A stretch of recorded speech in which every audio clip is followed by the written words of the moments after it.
Hello friends, स्वागत है आपका मेरे यूट्यूब चैनल। आज की वीडियो में हम कक्षा 10 की जो प्रश्नावली है प्रायिकता, उससे संबंधित कुछ प्रश्न करने वाले हैं और प्रश्न आधारित होंगे आपके पासे पर। पासे से संबंधित एक वीडियो ऑलरेडी मैंने पहले बना रखा है। अगर आप लोगों ने देखा नहीं हो तो उसको जरूर देख लें। आज हम पासे से किस किस तरीके से प्रश्न पूछे जाते हैं उन सब प्रश्नों को लेंगे और आशा करूंगा मैं कि आप लोगों को वो प्रश्न एग्जाम में जरूर देखने को मिलेंगे। तो शुरू करते हैं आज का वीडियो और लेते हैं पहला प्रश्न। तो पहला प्रश्न है पासे से संबंधित। एक पासे को फेंकने पर सम अंक आने की प्रायिकता ज्ञात कीजिए। पासा वही है जो आप लोग सांप सीढ़ी या लूडो में इस्तेमाल करते हैं। तो इससे संबंधित जो भी महत्वपूर्ण प्रश्न है वो आप लोग इस वीडियो में देखने को आप लोगों को मिलेंगे। तो पहला प्रश्न है आपका, एक पासे को फेंकने पर सम अंक आने की प्रायिकता ज्ञात करो। अब देखो, पासे पर संख्याएं लिखी होती हैं 1 से लेकर 6 तक। 1 2 3 4 5 और 6 अंक लिखे होते हैं पासे पर। और उसमें भी आप लोगों को कह रहा है कि पासे को जब फेंका जाता है तो सम अंक आने की प्रायिकता ज्ञात करो। तो 1 से लेकर 6 तक में हमें सम अंक छांटने, तो कितने अंक हो गए? 3 अंक सम हो गए। सम अंक कितने हो गए? 3 हो गए। सम का मतलब है जिसमें 2 का भाग चला जाए या 2 से डिवाइड हो जाए, उनको हम सम अंक कहते हैं। तो 3 हमें सम अंक प्राप्त हो गए। तो कुल परिणाम कितने आ जाएंगे? कुल परिणाम हमारे पास प्राप्त हुए, कुल परिणाम प्राप्त हुए हमारे पास 6। तो हम प्रायिकता के सूत्र की बात करें अगर, तो प्रायिकता का क्या सूत्र बताया था? प्रायिकता बराबर होती है अनुकूलित परिणाम, अनुकूलित परिणाम बटावा कुल कितने परिणाम प्राप्त हो रहे हैं हमें, कुल परिणाम। ये शॉर्ट सूत्र है, आपको शॉर्ट सूत्र है ये। इसको अगर आप लोग ध्यान रखेंगे तो आप लोगों को आसानी से प्रायिकता निकालने में कोई दिक्कत नहीं होगी।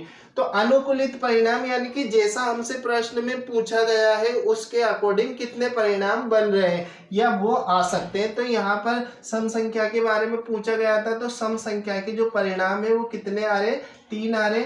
और इन डाइस पे 1 से लेकर 6 तक संख्या लिखी होती है। जब हम उसे फेंकते हैं तो 1 से लेकर 6 तक में कोई सा भी अंक आ जाता है। तो वो कुल परिणाम हो गए कितने? 6 हो गए।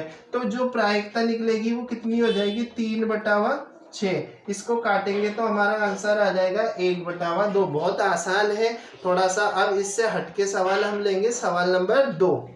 सवाल नंबर 2 है, 2 पासों को फेंकने पर अंकों का योग 7 आने की प्रायिकता ज्ञात करो। जब हम 2 पासों को फेंकते हैं तो अंकों का योग कितना होना चाहिए? अंकों का योग होना चाहिए कितना? 7 होना चाहिए। देखो, एक पासे को फेंकेंगे, एक पासे को फेंकने पर हमें कितने परिणाम प्राप्त होते हैं? 6। 2 पासे को फेंकते हैं तो कुल परिणाम कितने आते हैं? 6 × 6 बराबर 36 परिणाम आते हैं, ना कि 12। ठीक है, कुल 36 परिणाम आते हैं। इस पर मैंने वीडियो बनाया है, आप लोग देख लेना। पहले पिछला वीडियो इसी पर आधारित है। तो 36 परिणाम आ गए।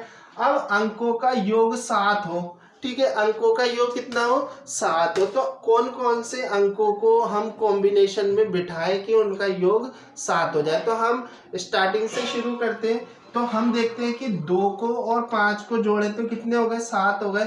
जस्ट इसका उल्टा कर देंगे, 5 और 2 हो जाएंगे। ठीक है, अब इसके साथ 3 के साथ हम 4 बिठाएं तो 7 हो जाता है, तो इसको भी उल्टा कर देंगे। ठीक है, अगर हम 1 के साथ 6 बिठाएं तो 7 होते हैं, इसको भी हम उल्टा कर देंगे। तो इस तरीके से हमें टोटल जिन अंकों का योग 7 हो रहा है, तो कुल परिणाम कितने प्राप्त हो गए?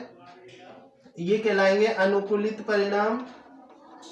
अनुकूलित परिणाम कितने प्राप्त हो गए? हमें 6 अनुकूलित परिणाम प्राप्त हो गए। ठीक है, इनके अलावा कोई से भी अंकों का योग आप लोगों को 7 नहीं मिलेगा। तो प्रायिकता क्या हो जाएगी? कुल परिणाम तो आई गए 36, टोटल परिणाम कितने हो गए? 36। ये सूत्र लिखा हुआ है, इस सूत्र में आप लोग जमा कर, और अनुकूलित परिणाम हो गए 36 और कुल परिणाम आ रहे सॉरी अनुकूलित परिणाम हो गए 6 और कुल परिणाम आ गए 36। तो इसका मतलब ये हो गया 1/6 इसका आंसर हो जाएगा। तो इस तरीके से आप लोग इस प्रश्न को हल कर सकते हैं आसानी से। और बस ध्यान ये रखना है कि जब 2 पासों को फेंका जाता है तो कुल हमें कितने परिणाम प्राप्त होते हैं 36। अब देख लेते हैं सवाल नंबर 3। सवाल नंबर 3 है, एक पासे को 2 बार उछाला जाता है। एक पासे को 2 बार उछालो या 2 पासे को 1 बार फेंको, बात एक ही है। इसकी क्या प्रायिकता हो कि अंकों का योग, पहला दे रखा है इसमें अंकों का योग 9 हो और दूसरा दे रखा है इसमें 13 है।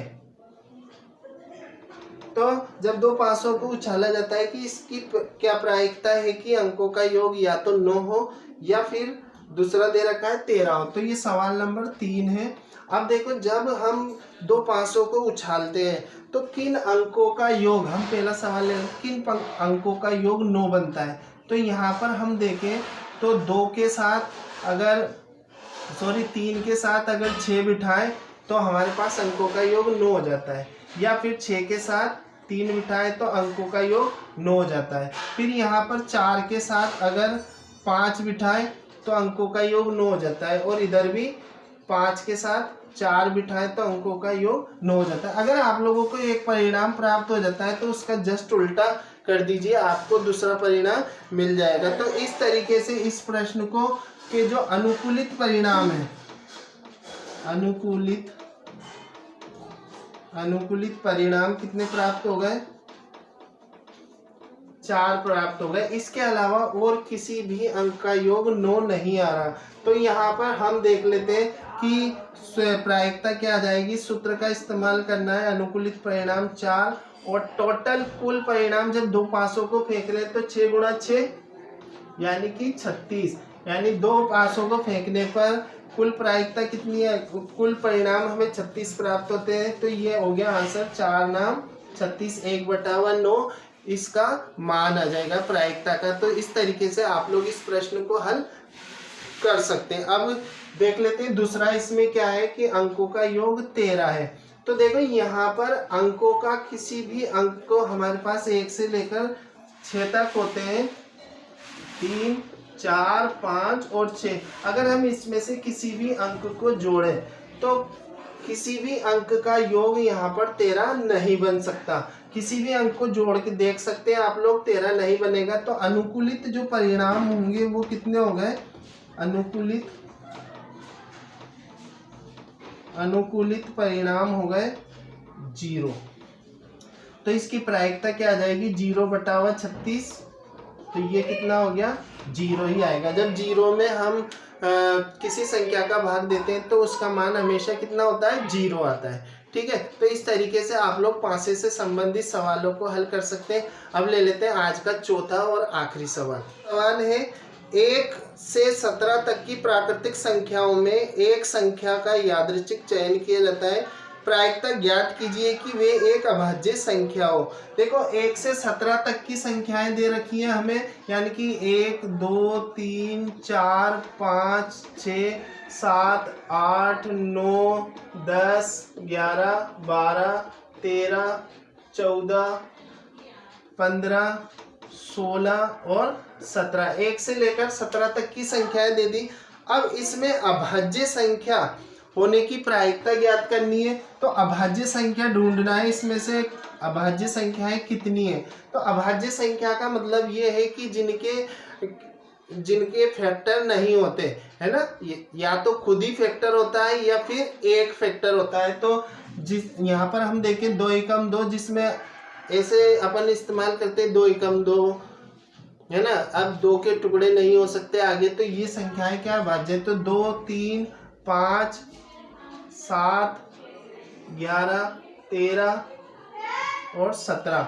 तो कितनी संख्याएं हो गई, 1, 2, 3, 4, 5, 6, 7 संख्याएं हो गई अभाज्य संख्याएं। 1 से लेकर 17 तक में 7 अभाज्य संख्याएं हो गई, यानी कि अनुकूलित परिणाम हमारे पास कितने प्राप्त हो गए, 7 हो गए। और टोटल जो परिणाम आएंगे वो कितने आ गए, 17 आ गए। ठीक है, तो सूत्र में इस्तेमाल करेंगे, अनुकूलित परिणाम कितने आ गए, 7 और कुल परिणाम कितने, 17। तो ये इसका प्रायिकता हो जाएगी 7/17, यानी कि अभाज्य संख्या आने की प्रायिकता कितनी हो जाएगी 7/17। तो ये थे आज के महत्वपूर्ण सवाल और आशा करता हूँ आप लोग बहुत अच्छी तरीके से इसको समझे होंगे। गणित को हमेशा थोड़ा सीरियसली पढ़ के समझना पड़ता है, मनोरंजन के हिसाब से हर चीज़ को समझा नहीं जा सकता है। तो गणित पढ़ना है तो आपको थोड़ा सा सीरियस होना ही पड़ेगा, तभी आप लोगों की गणित समझ में आएगी। तो इस वीडियो में इतना ही। अगर वीडियो अच्छा लगा है तो इसको लाइक कर दें, दोस्तों के साथ शेयर कर दें, और अगर आप लोग इस चैनल पर पढ़ना चाहते हैं तो चैनल को सब्सक्राइब जरूर करें, क्योंकि तभी आप लोगों तक इस तरीके की वीडियो पहुंच पाएंगे। बेल आइकन को प्रेस करना मत भूलना, नहीं तो वीडियो नहीं आएगा। तो अगले वीडियो में हम फिर मिलेंगे, तब तक के लिए जय हिंद।